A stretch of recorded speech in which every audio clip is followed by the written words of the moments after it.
अक्रूर जी, ये मैं स्नान करने के लिए पानी में उतर रहा हूं। परंतु हमें तो शीघ्र मथुरा पहुंचना है ना अक्रूर जी। उसी सिलसिले के लिए मैं यमुना में उतर रहा हूं। हम कुछ समझे नहीं अक्रूर जी। कृष्ण, मैं स्नान करने के लिए नहीं, अपने साथियों से विचार विमर्श करने के लिए पानी में उतर रहा हूं। जैसे ही मैं पानी के निकट जाऊंगा, मेरे कुछ गुप्तचर साथी मेरे पास आएंगे और मथुरा के बारे में मुझे जानकारी देंगे। कंस के गुप्तचर यदि हमारी गुप्तचरी कर भी रहे होंगे तो उन्हें कोई संदेह नहीं होगा।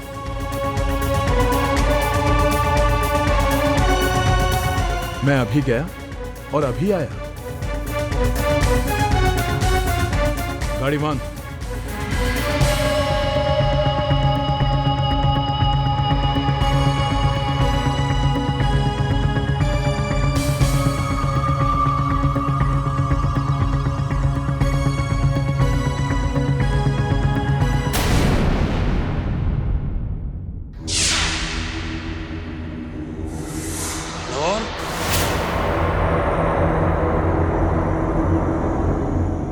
चाणोर,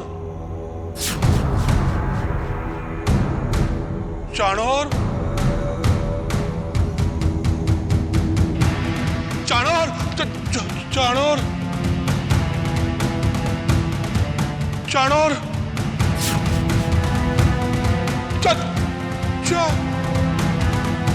चाणोर।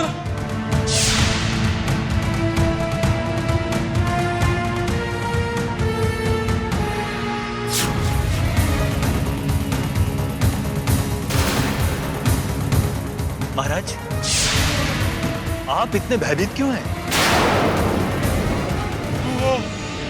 वो कृष्ण कृष्ण? कृष्ण की मृत्यु का समाचार अभी तक प्राप्त नहीं हुआ है चाणूर। वो वृषभासुर ने उसका वध नहीं किया है। कृष्ण अभी तक मारा नहीं गया है। महाराज, आप उस कृष्ण से भयभीत हो रहे हैं?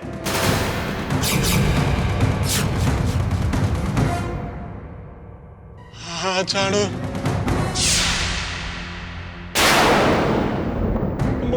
मैं नहीं चाहता कि वो मायावी कृष्ण मथुरा में धनुष यज्ञ में सम्मिलित हो और अपनी कोई माया रचे। कृष्ण? कहाँ है कृष्ण? कहाँ है? महाराज, कृष्ण यहाँ नहीं है और कृष्ण यहाँ आ भी नहीं सकता। जैसे ही कृष्ण यमुना के इस पार आएगा, वृषभासुर उसे संसार के उस पार भेज देगा। संसार के उस पार? हाँ महाराज। हमारा मित्र वृषभासुर कृष्ण को इस पार से उस पार भेज देगा।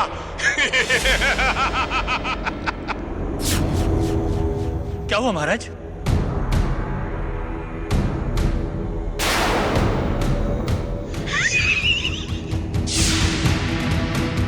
महाराज, क्या हुआ आपको? मेरे हंसी में स्वर नहीं आ रहा है चाणूर।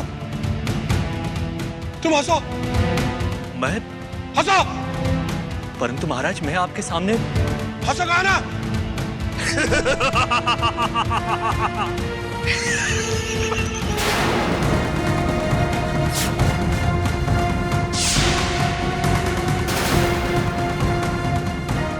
मेरी हंसी खोखली हो गई।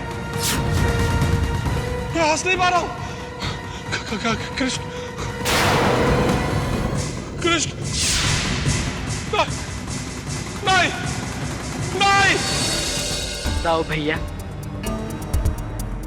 विनाश की घड़ी समय पाकर भी मामा जी नहीं बदले हैं।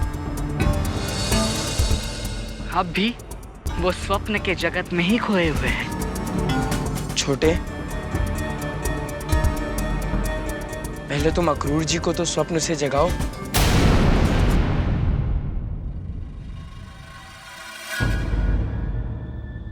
वो हमारी रक्षा के लिए अभी भी योजनाएं बना रहे हैं।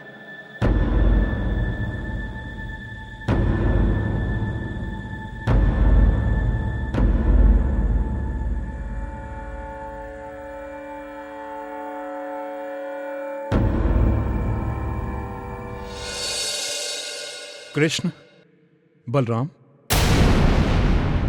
आप दोनों ये जन सामान्य वस्त्र पहन लो। क्यों? मथुरा नरेश कंस ने आप दोनों की मृत्यु के लिए कौन सा जाल बिछाया है हम नहीं जानते। इसलिए आप जैसे दिखाई देने वाले 2 बच्चों को हम कृष्ण और बलराम बनाकर मथुरा ले जाएंगे। यदि कंस ने कोई षड्यंत्र रचा होगा तो नकली बलराम कृष्ण के कारण हमें तत्काल पता चल जाएगा और हम आप दोनों की रक्षा कर सकेंगे।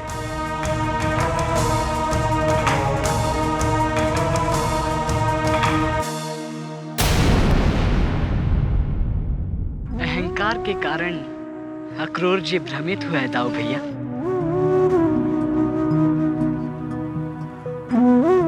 और इसी कारण वो हमें बच्चे समझ रहे हैं। उनकी दृष्टि में हम अपनी रक्षा स्वयं नहीं कर सकते। कृष्ण, अक्रूर जी तुम्हारे भक्त हैं। तुम कब तक अपने भक्त को अहंकार के अंधेरे में रखोगे? उन्हें अपना साक्षात्कार कराओ, अन्यथा उनकी साधना व्यर्थ ही चली जाएगी। अक्रूर जी का उद्धार करो कान्हा।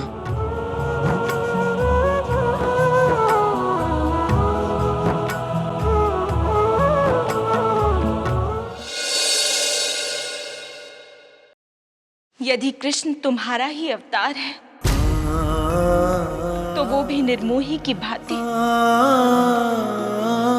मोह के सारे पाश तोड़कर मुझसे दूर चला गया है। तुम्हारी ही तरह निर्विकार होकर मेरा कृष्ण अपनी मां की ममता को ठुकराकर अपना उद्देश्य पूरा करने चला गया है। तुम कठोर हो, सो कृष्ण भी कठोर हुआ है। एक ही पल में मेरे साथ सारे नाते तोड़ दिए।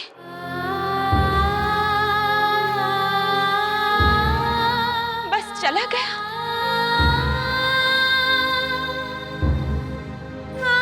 गुरुदेव शांडिल्य कहते हैं, तुम हर तपस्वी को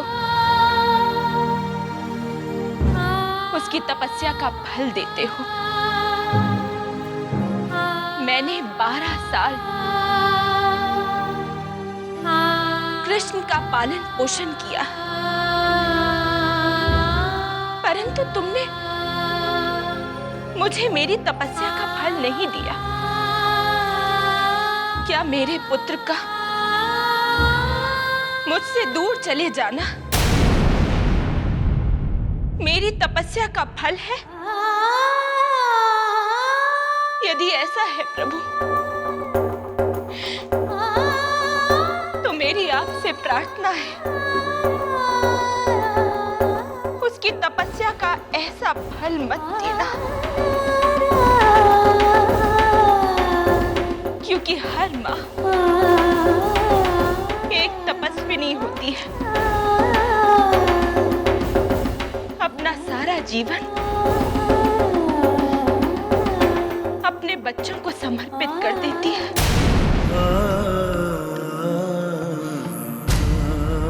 जहाँ पग पग पर संकट है, मेरे बच्चे की रक्षा करना। प्रभु, कृष्ण की रक्षा करना, उसकी रक्षा करना।